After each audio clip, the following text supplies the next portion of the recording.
will start with the node part. So we'll write our CRUD operation for this application and we'll write some MongoDB queries. Okay, so I will close all these files. Okay, so this is our client folder. I will close this React server. So I will go one folder back in the root folder, Evernote clone, and here I will do npm init. Okay, so it will create one package.json here.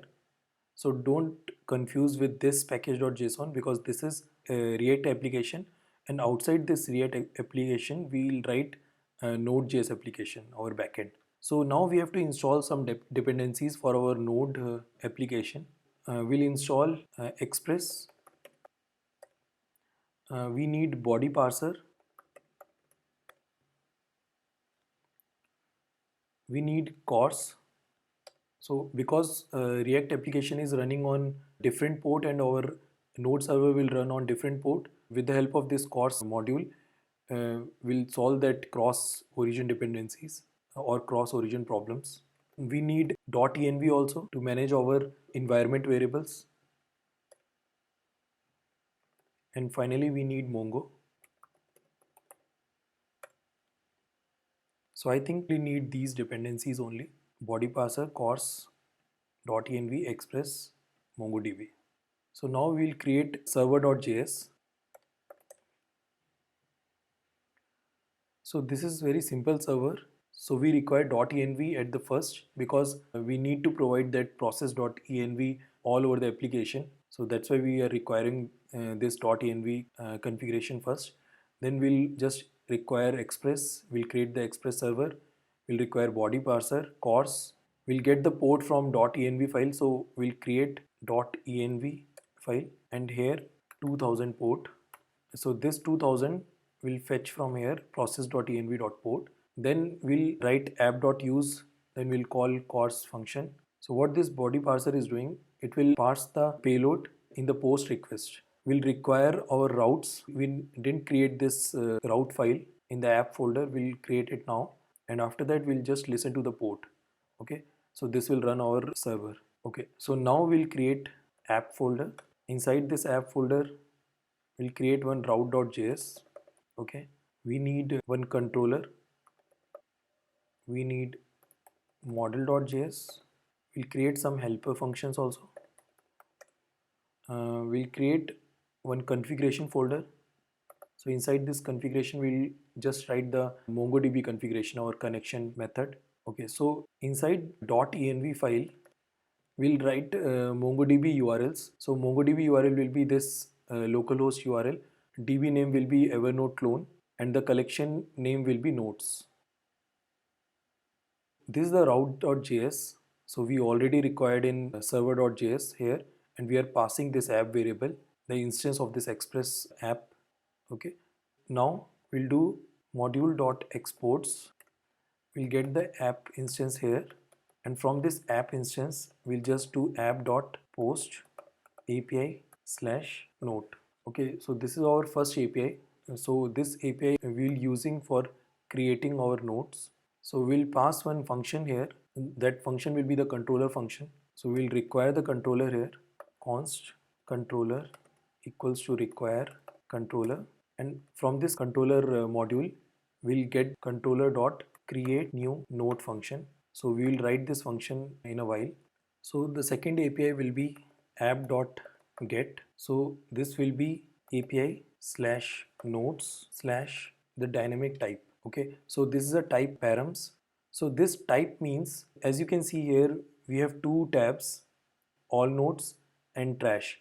So in all nodes, we'll get all the nodes which are not in trash folder. In this trash folder, we need all the nodes which are in trash state. So that's why we need this type parameter. Okay, so we'll pass one function here, controller dot get all nodes. Then the third API will be app.put. This will be the update node API. So the API will be API/note and ID. This ID will be the note ID. Okay, so we'll pass one function, controller dot update note by ID. And the last API will be delete API.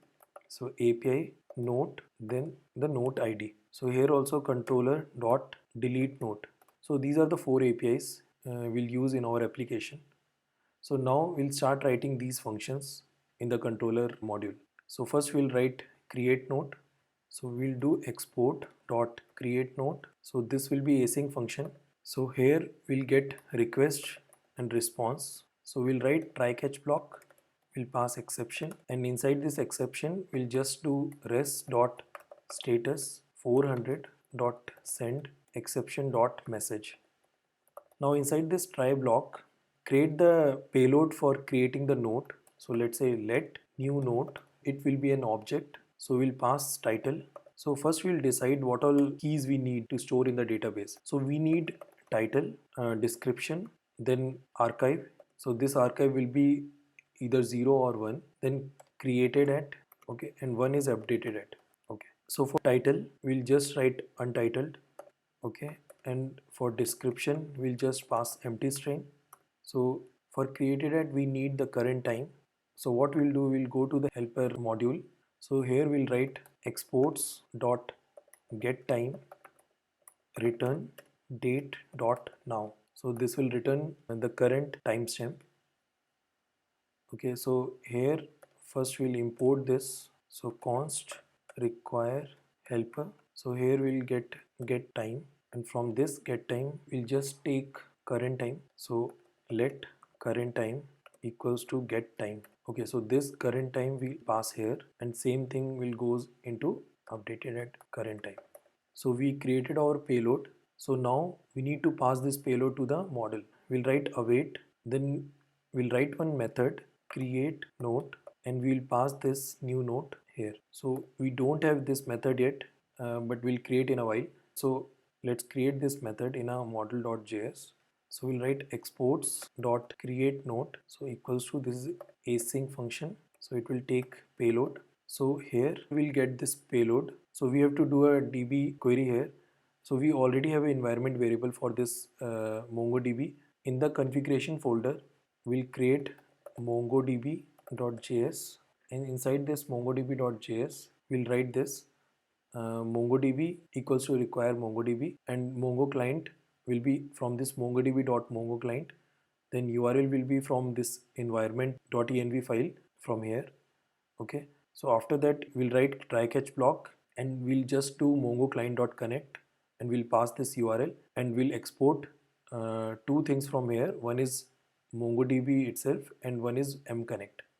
Okay, and in catch we'll just console log the error.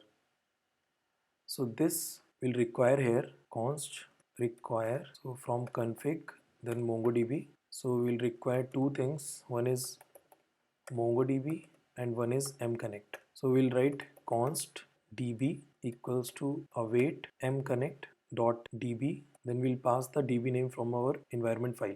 So process dot env dot this MongoDB name. The next thing we'll do, let collection equals to await this db dot collection, then we'll pass the collection name. So this collection name will be this MongoDB node collection. So we'll write process dot env dot this collection. So now we'll just do await, then collection dot insert one, and we'll pass this payload. Let res equals to query, and we'll just return res dot inserted id. We'll return this. So once it will return the inserted id, we'll get that inserted id here. Let id equals to this. We have to send this payload to the user also. So we'll just append this newly generated ID inside this object. So we'll do new note, then we'll write underscore ID equals to this ID. Then we'll just res dot status 200 dot send this new note. So this function is done. So now we'll go to the next route. This will be the get all notes route. Okay, so we'll create one function here, export dot get all nodes. This will be async function. So we'll take a request and response. Okay, we'll write try catch block, we'll pass exception, and we'll just send exception dot message to the user if any exception happens. So inside try block, so we have to create a query which will depend on this type param. So the default query will be let query equals to an object. So archive is to 0. So we have to pass this key if we need archive 0 or not. So this will be the default query. But if request dot params dot type is equals to trash, we'll just do query dot archive is equals to 1. So that means if this request param will be trash, then we'll just pass archive equals to 1. So it will fetch all the nodes which are in archive state. Okay, so after we generated our query, so we'll call one model function. So that will be await fetch all nodes. So we'll pass query here, and from this we'll get the data, and we'll do res dot status 200 dot send, and we'll pass data to the user. Okay, now we'll write this function in model. So we have to require model here also. So const require model. So we have to pass this function create node, which we created previously, and we have to pass this also fetch all nodes, so which we are creating now. Okay, so here fetch all nodes. In model.js we have to write one more method. So exports dot fetch all nodes, this will be async function. This will take query. Okay, so here also we have to do this mconnect or, and we have to pass the collection. Okay, so I will copy from here only. Then after this we'll just do await collection dot find. We'll pass query here, then we'll sort with created at. So we need newly created nodes on the top, so that's why we are doing sorting here, and we'll get the response in a array format. We'll store the response in this res variable. Okay, and we'll just return res. So when we get the data, after this we'll just store the data in this data variable, and we'll pass the data to the user. So this function is also done. And the third route will be the update node by id. So we'll create this controller function, exports dot update node by id. This will be async function. So it will take request response. We'll write try catch block. We'll pass exception. We'll again do this res dot status 400 and send exception dot message to the user when any exception happens. So in this try block, so because we are updating, so first we'll just do let current time equals to get time. So this function, as you know, it's coming from helper module. Okay, so we get the current time. So after this we'll write let query equals to an object. So when we are updating anything inside node, obviously we are getting some data from the front end side. So we are getting that data inside request dot body. What we have to do is we need to create this query with this request body and the newly updated time, right? We can use here spread operator request dot body, and we'll write updated at, which is equal to this current time. So then after this we'll write await, then update node function. So we'll pass request dot params dot id, because we have to update the node by its id. So we'll get the id from this param, then we'll pass query. So now we'll create this update node function. So we'll pass this function here also, so we'll not forget later. So in the model.js we'll create one new method, exports.update node. This will be a async function. It will take id and payload. Again I will copy these two lines from the top. So after this we need to do await, then collection dot update one. So inside this update one function we have to update this node by id. So we have to write underscore id. From this MongoDB we'll get MongoDB dot object id, and we'll pass this id which we are getting from the params. We'll pass it here. We have to set the payload $set, then we'll pass payload. We'll not do error handling here. We'll just return true. And when this thing updated, it will return true. And from here we'll just do request dot status 200 dot send this newly updated query. Last route will be delete API. So we'll create this controller function here. So exports dot delete node, this will be async function, request comma response. We'll write try catch block. We'll pass exception. We'll copy this line. Okay. So inside this try block, get the ID from request.params.id. We'll just write one await. Then we'll write a model function delete node. So we'll pass this ID here, request.param.id.